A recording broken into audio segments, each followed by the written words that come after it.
एका चिमुकल्याची किडनॅपिंग. शाळेत गेला पण परतला नाही. शेगाव तालुक्यात 14 वर्षीय चिमुकला बेपत्ता. 2 दिवसापूर्वीच चिखली तालुक्यातील आंबाशी येथील 10 वर्षीय चिमुकल्याचे अपहरण होऊन त्याचा खून झाल्याची बातमी ताजी असतानाच शेगाव तालुक्यातून आणखी धक्कादायक बातमी समोर आली आहे. शेगाव तालुक्यातील नागझरी येथील 14 वर्षीय मुलगा कालपासून बेपत्ता झाला आहे.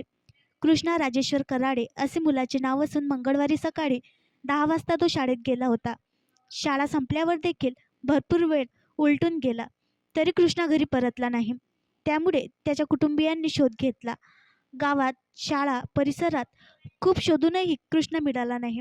आज 24 जुलैच्या सकाळपर्यंत कृष्णाचा काहीच पत्ता लागलेला नाही. तो शेगाव येथील बुरुकुले विद्यालयात वर्ग 8वी मध्ये शिक्षण घेत आहे. त्याचे कुटुंबीय चिंतेत असून ठिकठिकाणी त्याचा शोध सुरू आहे. कुणाला आढळल्यास त्यांनी दिलेल्या क्रमांकावर संपर्क करावा असे आवाहन कृष्णाच्या नातेवाईकांनी केले आहे. Phone number 7499924732. गेल्या काही दिवसांपासून जिल्ह्यात अल्पवयीन मुलांचे बेपत्ता होण्याच्या घटना वाढल्या. आपल्या मुलांवर देखरेख ठेवून काळजीपूर्वक लक्ष दिले पाहिजे असे आवाहनही पोलिसांनी केले होते.